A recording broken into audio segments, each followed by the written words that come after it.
good to have Dawn Palmer with us. Just wave Dawn in case she's the only lady sitting back there, yeah. And she was with us here, that was 30 years ago, and helping in the ministry and working with Christ for the Nations, Christ for Thailand here, ministry as a young lady, and so had a lot to do with our home and helped out a lot in the ministry the years that she was here. And she was another one of those ones that we always felt should stay forever, but we feel like that about everybody. But it's so good to have her back for a visit after all those years. And it's really neat because those are actually set milestones for you when something like that happens, when somebody like Dawn comes and says, remember I helped you guys move from Bangkok to Sriracha. I mean, I hardly remember that, but that was a long time ago, but it was very significant. That move was so significant for us.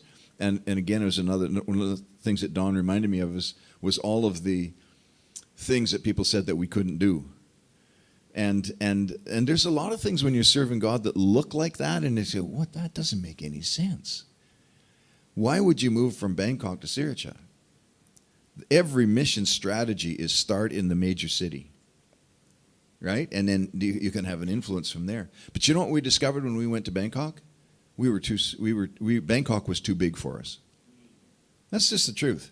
It was too big for us. I mean, we were kids. We didn't know nothing. We never had any experience. It was too big for us. I spent 8 hours a day driving my kids to school and back. 8 hours every day, Monday to Friday. And we thought, this is stupid. Just to be in the big city. And then what we discovered was every Thai pastor all over Thailand, didn't matter what part of the bush he came from, he wanted to have a church in Bangkok. This is every pastor's dream. You had it made when you got to Bangkok. And so it was counter missions culture strategy to move out to Sriracha. But what we did, it really was looking at what Victory Churches did, and the whole movement of Victory Churches began in Lethbridge, Alberta. How many have ever heard of a hole in the wall? Okay, no, it's a hole in the wind, actually, is all it is. And when the wind blows there, the house shakes. The windows in our house shake. They rattle at night when the wind blows. And it's a crazy place. No desire at all for me to live there. Other than that, that's where God is doing some things. And the same thing with Sriracha. It didn't make any sense. But from Sriracha, you see what's happened when we were obedient to move out here. The ministry went across Asia, ministering to people in all this. And then, of course, they built the airport out here. We asked them to do that.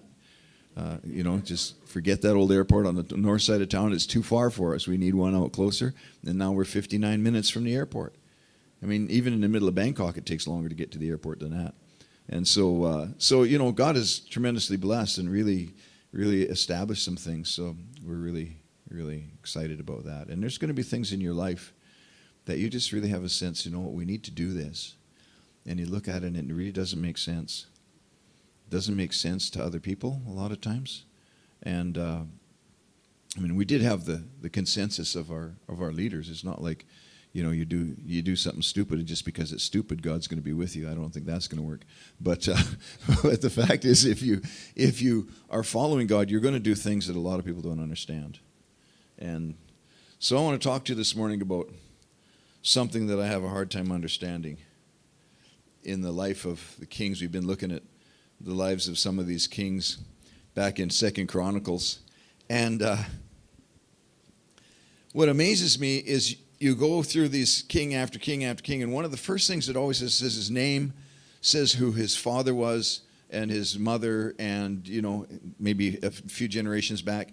And then it'll say he did what was right in the sight of the Lord, or it'll say he did not do what was right in the sight of the Lord.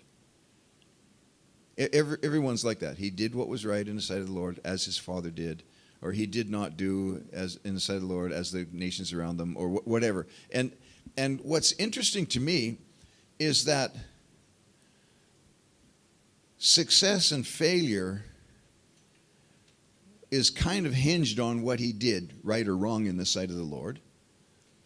But yet at the same time, there was a lot of them that, like the guy, we look at Jotham this morning. He was 25 years old when he became king, and this is 2 Chronicles chapter 27. And he reigned 16 years in Jerusalem. His mother's name was Jerusha, the daughter of Zadok, who was a priest. And he did what was right in the sight of the Lord according to all that his father Uzziah had done. although he did not enter the temple of the Lord, but still the people acted corruptly. So there's this little capsulated description of what it was like living under the reign of this king. And the ones that did what was right in the sight of the Lord and had a heart towards God, God did absolutely amazing things, established the nation. Then some other king would come along who did not do what was right in the sight of the Lord, and the whole thing would fall apart. They'd go into captivity. The gold and the silver would be taken away. The temple would be ruined. Jerusalem would be knocked down.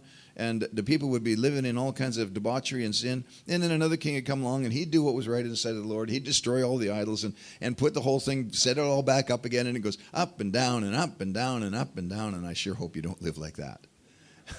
Really, let's not live like that. As leaders, if we are right on with God, we should be able to lead people into a right relationship with God. Wouldn't you think that?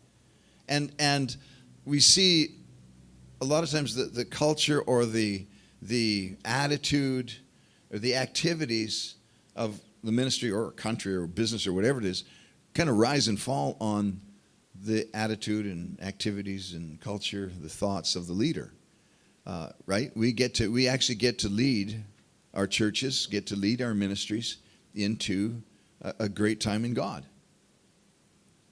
Yeah? And so if you've got a king or a leader who did what was right in the sight of the Lord, how is it that the people still lived corruptly? Well, it's strange to me. And there's something missing. And it's actually in that verse, right? In verse 2. It says, he did what was right in the sight of the Lord according to all that his father Uzziah had done, although he did not enter the temple of the Lord. The guy never went to church, okay? He was a king, he didn't have to go to church. Huh? He was a king, he didn't have to worship. Right? He had it all together. He didn't need anybody to teach him. He didn't need anybody to encourage him. He was the king. So the people lived corruptly. Because that's the example that he set. Right? Even though he did what was right in the sight of the Lord, technically, he wasn't a worshiper. I mean, that's maybe gleaning a lot from a few little words. But if he never went to church, he probably wasn't a worshiper, just saying, okay? Right? If he never went and got involved in what God was doing. And, I mean, that really success and hearing from God really revolved around the priesthood in the temple in those days. So, Jotham, he was the king that made all the inventions and all the cool stuff. And up on the corner, they called it engines, but they were actually machines that would shoot huge arrows and spears and things like that. And he built towers in the wilderness and towers around Jerusalem and great systems of security and defense. So when it comes to his son said, yeah, he did the same thing. He followed after his father Uzziah, and he did the same thing. In fact, if you look in chapter 27, verse 3 to 5, it says he built the upper gate of the house of the Lord. He built it extensively to the wall of Ophel. Moreover, he built cities in the mountains of Judah and fortresses. He built fortresses and towers. See, it's the same thing his dad did, right? He also fought with the king of the Ammonites, which his dad did as well, and he defeated them. And in that year, the Ammonites gave him a bunch of gold and silver and wheat and barley and stuff like that. The people of Ammon paid this to him the second and the third years also. So basically, Jotham steps in to the way his father did things. Now, it's also interesting to see that the way that he became king. We talked about Uzziah, and then a few weeks ago, and then I mentioned we weren't going to go past, what was it, verse 16, where he just screwed up, right? And until that, he was an amazing king, this Uzziah, back in chapter 26 it is. And then in verse 16 of 26, it says, he was strong and his heart was lifted up to his destruction. For he transgressed against the Lord by entering the temple of the Lord to burn incense on the altar of incense. So this king, right, Uzziah, he became such a hotshot, he became so successful, God forbid, that he thought he could do it all. And so he went into the temple to burn incense to the Lord. It wasn't his job. It was the job of the priests. So he's now taking the authority and the position of doing everything that needs to be done in the country. And he's burning incense. Well, of course, the priests stood up against him and they said, you cannot do this, and he became very angry, and he was waving a censer at them, and I think he was just about to throw it at somebody when all of a sudden he turned into a leper. He spent the rest of his life in an isolated house as a leper because he was unclean, right? He couldn't be around other people. And so during that time, while he was in the house, he actually ran the country through his son, Jotham, that we're talking about today. So Jotham actually acted as king before he became king, right? It's kind of like what's going on in Myanmar, right? we got an official president, but then we got the real president, right? And she's running the country, and that's good. She deserves to. and so this was the kind of the thing that's happening in this kingdom here, where the king can't come out of his house because he's got leprosy, so he's doing everything through his son. So when Jotham was 25 years old, Uzziah died, and then he became officially the king. So he'd already been operating as king for quite some time. He knew how to do it, and he did what his dad did. Okay? So I want you to get down to verse 26, or verse 6, sorry, in chapter 27. It says, "So Jotham became mighty because he prepared his ways before the Lord his God." Okay, catch that? He became mighty, why? Because he prepared his ways before the Lord his God. Okay? He made his plans before the Lord. Now, he wasn't a worshiper, but he prepared his plans before the Lord. He spent time before the Lord talking about vision and plans and all of those kind of things, but he wasn't a worshiper. And that was his downfall. And so you can imagine this guy. How does that work? You prepare your plans before the Lord. I don't know, he had a notebook or iPad or something out there, and he's sitting before the Lord and making plans and going through stuff and praying it through and you know, talking to God about it and all that kind of stuff. And one of the things that you find is that plans are looked down on by a lot of people. He became mighty because of his plans and because his planning was before the Lord. Okay? Now, if you listen to most preaching and stuff about plans, it's you know, your plans are stupid and God's going to do something different anyway. And, you know, and don't say you're going to do this or you're going to do that because who knows what, you know, all that kind of stuff. And it goes on and on. But the fact is, plans play a very important role in your success. You're not going to be successful without a plan, right? And that's what made him mighty. Okay, this the Bible says this. He became mighty because he made his plans before the Lord. God actually shone his light, shone his blessing on the plans that this king made. And he does that for us too. Listen, whether you're a worshiper or not. Have you ever wondered why some people can get away with stuff so much? Have you ever wondered why somebody whose life is a mess could be so anointed and so mightily used by God, doing miracles and going home and living in sin? I mean, we've seen that time and time again, and that's confusing for people because we say, why does God bless him when he's living in sin? Well, the truth is the two aren't really connected. Right? The gifting and the planning and the moving in God is not really connected to how good you're living. This guy didn't worship God. And yet, he relied on God and drew from God and had God work with him in his planning, and he became mighty. So you can do it if you want. You can have part of it without having all of it.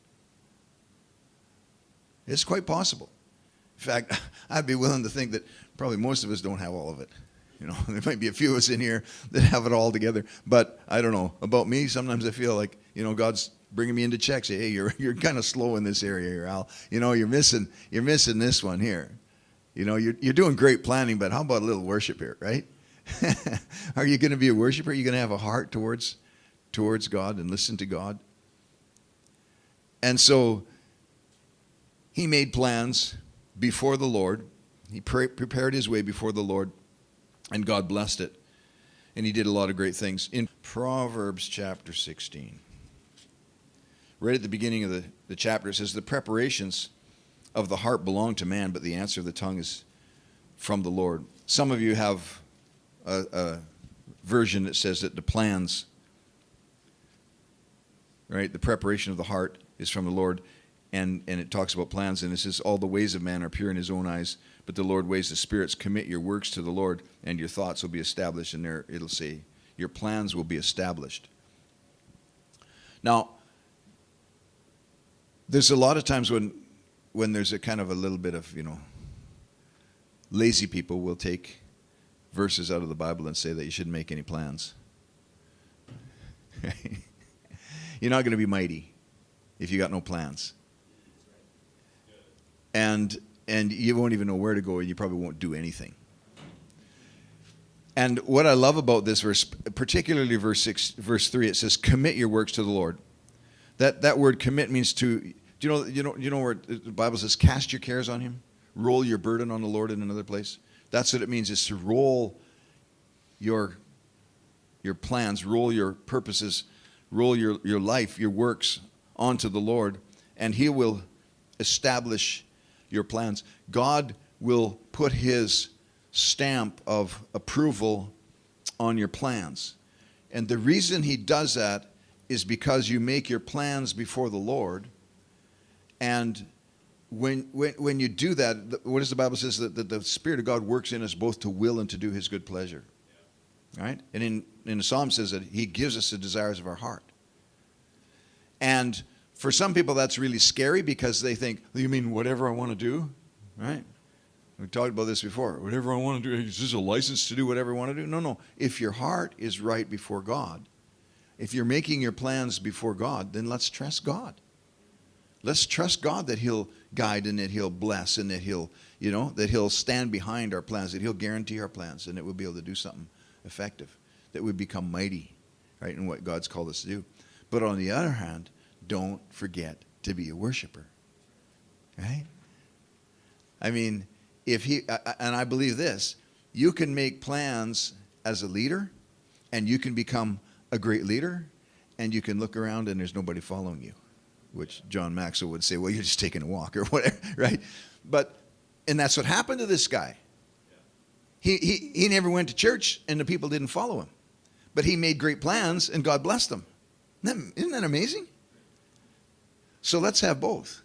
Let's have not only great plans that we can do great and mighty exploits, but also be a worshiper that people can follow. See, Papa was not a good example. King Uzziah, right? And the people didn't follow. And then his son comes along, and he's kind of following his dad's footsteps, and the people didn't follow him either. It says they acted corruptly while he was being mighty, used mightily by God. Huh? Can you imagine? I'm being used mightily by God, but everybody I'm leading is acting corruptly. That'd be very terrible. All right? So let's be worshipers. Amen? Let's be worshipers. Thank you, Jesus. Can you imagine what a nation would look like if the king was on his face before God? I mean, just think about that.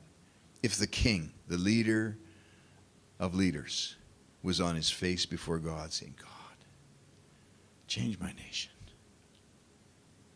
So God's looking for, He was looking for kings that would change the nation. He was looking for kings that would lead Israel upward.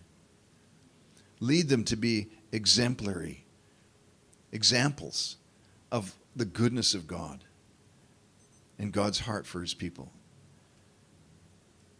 And can you imagine leaders of ministries, pastors of churches, to be on their face before God, saying, God, I don't just want to come up with a big plan here. I know we can do this. We got churches all around the world that are doing this, great plans. And people with shallow experiences with God. We don't want shallow. Amen? We want to be worshipers. Can you imagine what your life and your ministry will be like if not only you make great plans, but you're on your face before God saying, God, whatever it is. God says, that's what He says. He says, you make your plans, I'll establish them. You make your plans and I'll back them up. There's another verse somewhere, don't know where it is, somewhere in the Proverbs, it says that the plans belong to man. The plans that we have actually belong to us. They're not God's plans. People say, oh, yeah, this is God's, just following God's plan. You know, Jeremiah 29:11 said, know the thoughts that I think toward you, says the Lord, thoughts of peace and not of evil, to give you to bring you to an expected goal or an expected end. In some versions it says plans, the plans that I have for you. But God's plan for you is not, I'm going to go here and then I'm going to go there and then I'm going to go here, right? It's not a GPS track. God's plan for you is a thought. It's a heart towards you. God says, here, I'm equipping you. I'm filling you. I'm empowering you. I'm placing you. I'm connecting you. What are you going to do with it? Rise up. Put something together. Bring it before me. Worship me. Not only become mighty, but people will actually follow you. Yeah? The desire of my heart is to be the guy that other people want to see. And they want to see Jesus. Right? The desire of our hearts is to be the man, the woman that other people want to see. And they really want to see Jesus. Thank you, Father.